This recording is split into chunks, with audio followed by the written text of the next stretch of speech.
But you make one or two, three originalization of ideas and perspectives for you within you. Then you will know the difference.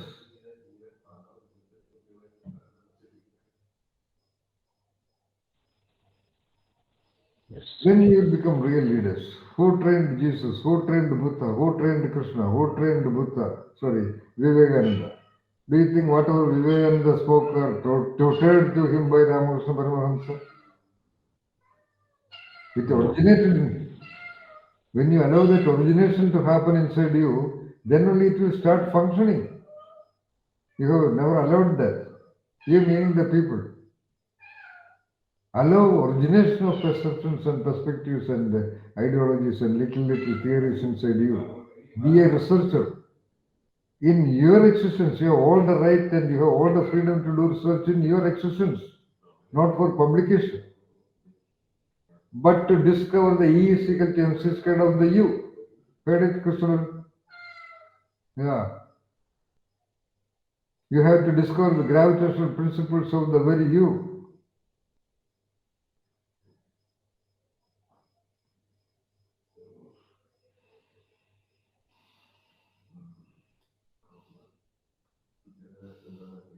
So, reflecting or listening to all these things, you want to make some comments or reviews, Nitya?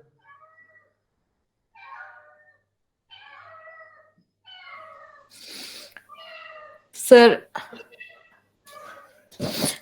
whenever I listen to the session, I will have new ideas coming to my mind. So Okay. that is the power of your language. Um, I started learning sign language just a week ago. Mm-hmm. So I have got like I was just thinking about different languages, and one thing I don't do very often is practicing what I think. So listening to the session, I have made a note to myself that I have to practice what I'm learning more. Beautiful, beautiful, do it.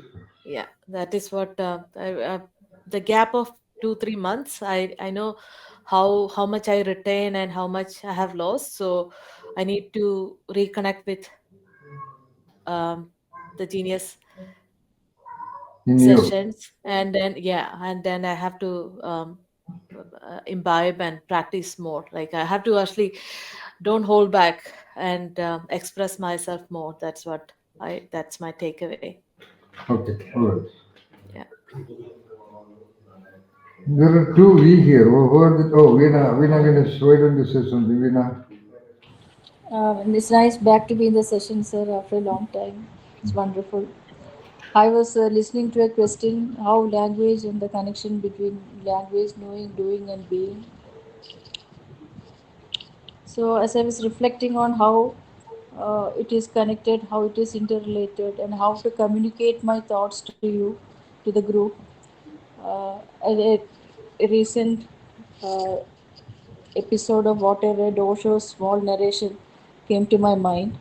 Osho was narrating about the mystic George Gurdev, who took his followers on an experimental retreat. They with 30, 35 of them went for the retreat, and they were not supposed to stay together, but they have to they have to be like as if they are all alone by themselves. Even though 12 to 15 of them were in one room, they have to live as if they were alone, not communicating to one another either through gestures or talking or anything. They have to be like they are all alone. So Oh, only those who are willing to accept the conditions, they could go with him. So 30 people went with him, including a mathematician named Ospensky. So after the Auspenski. first, oh yeah, Auspenski. All right. yes, yeah. So all of them knew by the words of the language what they were supposed to do. They have to go with this person to Tiflis. They have to stay in 3 rooms, 35 people. They should not talk to one another, communicate, even acknowledge the presence of other. As if they were all alone in one room, they have to behave like that, think like that, behave like that. So understood, everybody understood. They knew what was to be done. So the next, that is the knowing part of the language. Then the doing part, they were there for the next within the next 2 3 4 days. 17 to 18 of them were expelled because they could not do it. They could not live that. So it was easy to, knowing is easy, but the doing part became very difficult. So at the end, only three people were left: Gurdjieff and this Ospensky and one more person. They continued to live there for 3 months without talking, without any, I mean, as if they were alone. They after 3 months, at the end of 3 months, Wait, Ospensky wait, heard, wait, wait. By the way, yeah, the assignment for 3 months or yeah, 3 months. That is what, okay. yeah. So three after at the end of the 3 months, Ospensky heard somebody calling out to him. He turned around and saw that there was nobody in the room. Then he said, Gurdjieff asking him, "Do you not understand? Recognize my voice? Do you not know me?" Then Gurdjieff was not opening his lips at all, but he heard these words. So he said, now you have come to a space beyond language. I don't need words to communicate to you. Now you can listen to what I think.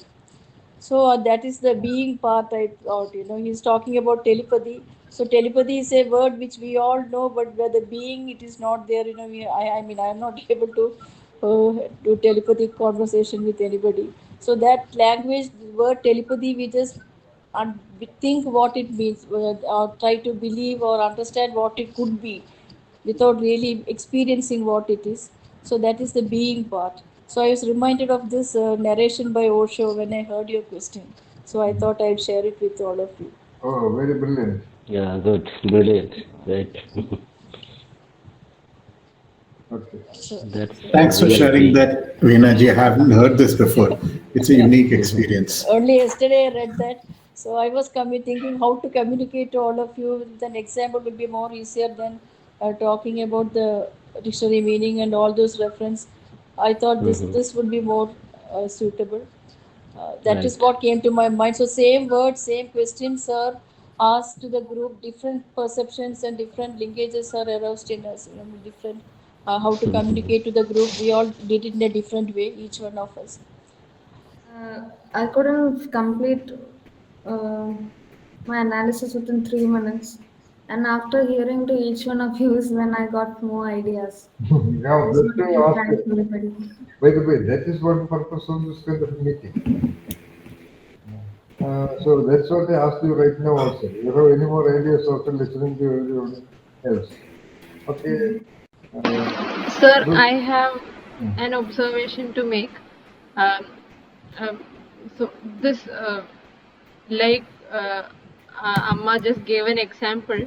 Uh, I just realized that the Zen tradition of invoking mental impressions with a metaphor is a much more effective way than using language to point to the referent, because directly the feeling is invoked and then there is an understanding, instead of first understanding the word and the referent and then coming uh, to but the. you see, what you said now is a big statement. That was the discovery of the Zen masters. That's why they decided not to have much lengthy dialogues. That's why they just handed over a parable or delivered a parable to the disciple and said, get out and reflect on this and come back. Certainly. Now you can also secretly realize that your thought at this point of time had reached the level of the Zen master. Good about you. Get the point. Yeah. Wonderful. So you also understand this. Just do not talk a lot. For example, normal communication conflicts or interpersonal conflicts, there's a tendency to go on talking the same points, different angles and all that. Just don't do that. Go on doing. Remember, that was the essence of Shanai also. Just cook a cup of tea, doing the doing of that cup of tea, listening to the being, you will develop the knowing of the operating spirit. By knowing that, in reversal, you get the subtlety. Yes, sir. So focus on your doing, even if you are duplicating some of the available doings. But most of the office time, you may not be able to do that level of being in the doing. But still, even when you write a small note or a small mail or a small dialogue to a colleague or a junior or a senior or a boss, make every dialogue a dialogue. Not necessarily every, at least one sentence in every set of dialogues. Be ready for that. Be open to that. Be confident in that. Be alert about that.